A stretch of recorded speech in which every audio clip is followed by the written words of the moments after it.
Clacka The Geek here. So, the Christian era of Doctor Who is coming to an end soon. It's been going on since October 2018, that's officially when it started.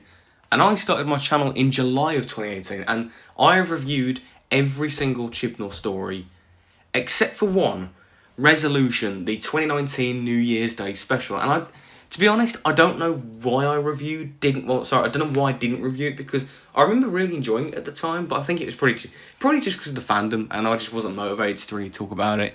But it's kind of bugged me that it's like, this is the only story that I've not reviewed from this era. So I rewatched it recently, and I've watched all of the Dalek specials. Revolution, obviously Eve came out, and Resolution, obviously I rewatched that the other day, and I need to review it because, one, I need to, and two, it's really bloody good, and here's why.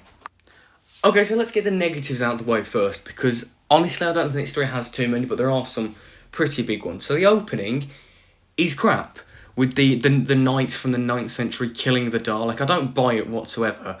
The narration is just it's really lazy storytelling, and it's just what does this serve? Like, I don't get. It feels so pointless and tacked on, and I don't buy it at all. And it also starts this whole thing of, the Dalek was killed in the 9th century. It was split into 3 pieces, and 3 knights had to travel to different sides of the world and guard it. And it starts this really annoying habit in the Chibnall era, where you have, in the globetrotting episodes, you have these really obnoxious text cards, and this might seem very trivial, but because of how frequently it's happened, it happened so much in Flux, and it happened a good few times in Series 12, I think Praxius and Spyfall, it's really annoying. Another big flaw I had the episode is how they destroy the Dalek casing at the end with the microwave that Aaron has. It's revealed that the custodians burnt the Dalek shell, they're the knights. You can't just cheat like that. You can't just bring up how the Dalek was destroyed. Say that in the opening, or actually do a better opening, and explicitly state it at the beginning. Don't just say, don't just bring it up now because it's convenient. Just establish that as a thing, because it's so poorly done, that bit.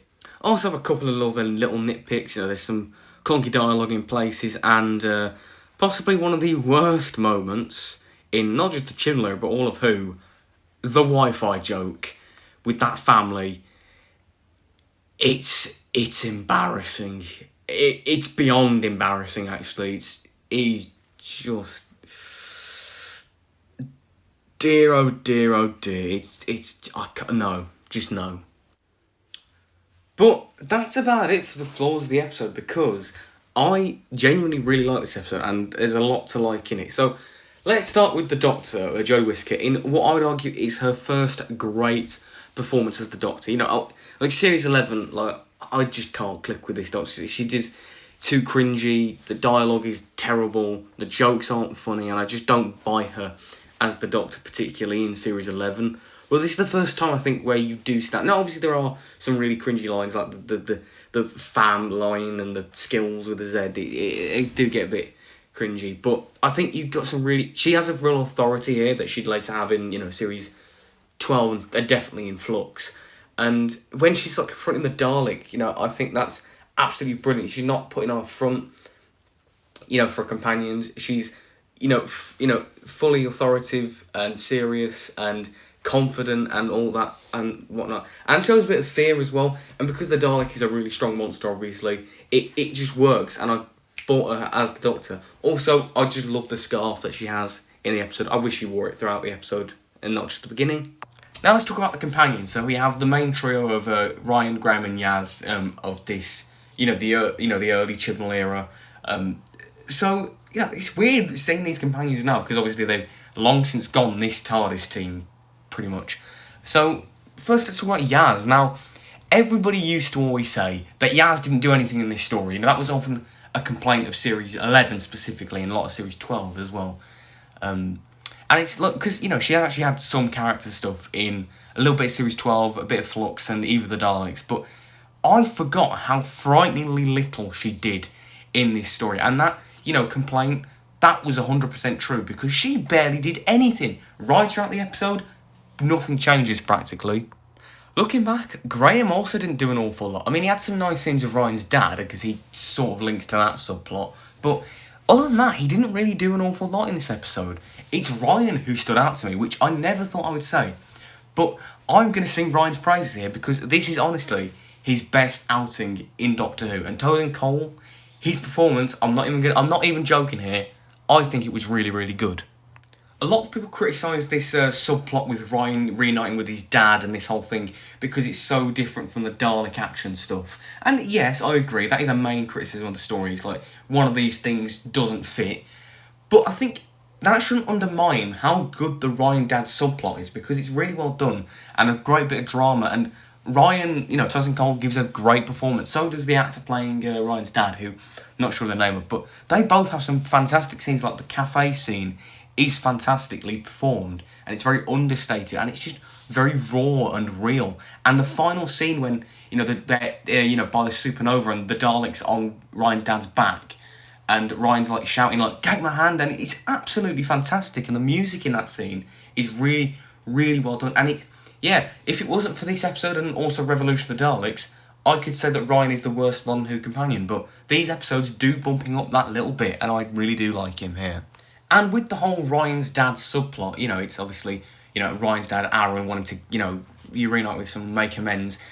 I think it's more structurally it doesn't work, because it's cutting back between, plot A and plot B.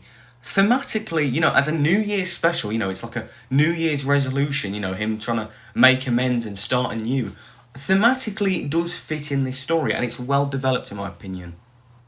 And let's talk about the main Dalek plotline, which is fantastic. So you've got this reconnaissance scout Dalek who has been on Earth for centuries, and he's now, thanks to UV light, is finally come back alive and has possessed Lynn. I love that addition to the Dalek, like they're possessing them, and the Dalek's rebuilding its case to summon the Dalek fleet.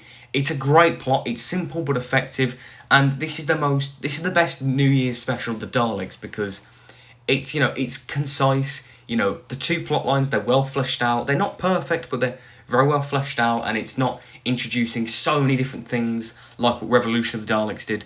But it's not lacking like what I felt Eve of the Daleks kind of was. I think it's like the Goldilocks effect. This is just in the middle, just enough, and I think it's really good. Speaking of, that Dalek is fantastic. It's one of their best portrayals in Modern Who, in my opinion. Like top 5 for me, I think.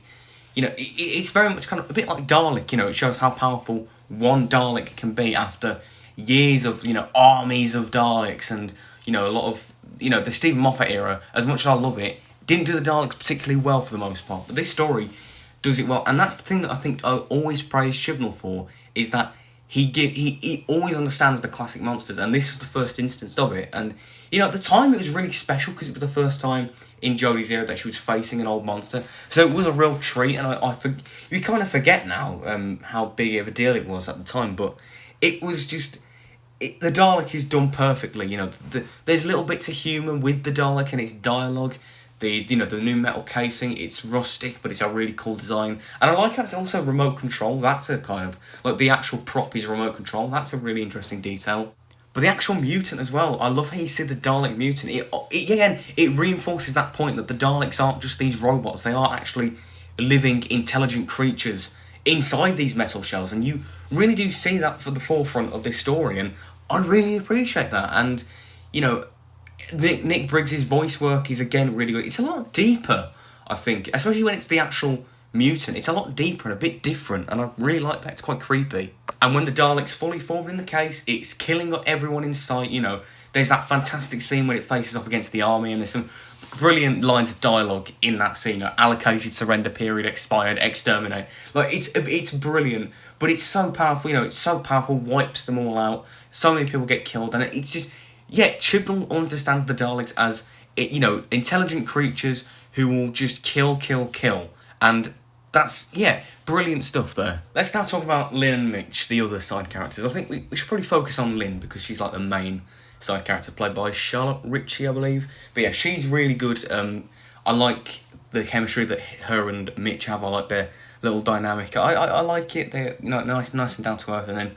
when she gets possessed by the Dalek, her acting, obviously shifts and changes, and it's really good. The two different sides. It's a really, really good stuff, and I felt sorry for her, and like I think she's just a really, really well-rounded character, and Mitch isn't as good, but he's not as focused on as much, but he's still pretty decent, I think.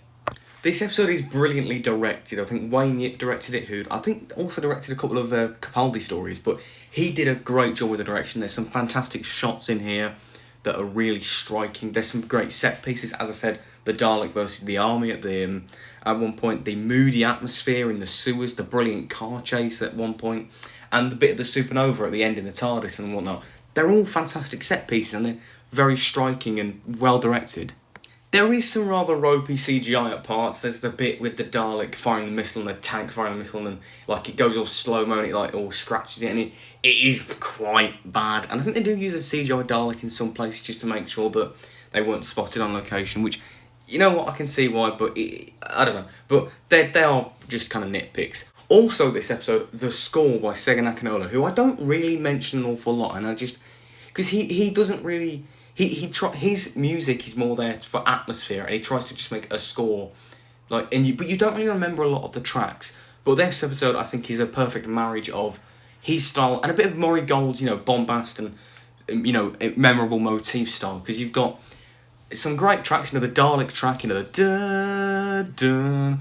Whilst obviously we all remember Murray Gold's music, that's a really great track, and I think it works well. But the best bit of music is it comes at the very end, and it's a 10-minute long track. It's called Me and My Mates, and it's a very long track. It has, different kinds of bits of music in there, but it plays in the final 10 minutes of the episode, and it's absolutely perfect. Here's a little snippet from it.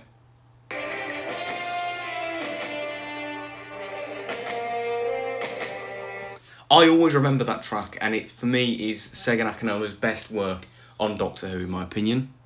So, for me, overall, this episode really holds up well, and it's the best of the Dalek New Year specials that we've had. I think, it's cool to look back and, look at all three of them, Resolution, Revolution and Eve, and this is the best in my opinion. It's the most concise, it has enough going on, unlike Eve, but not so much going on like in Revolution.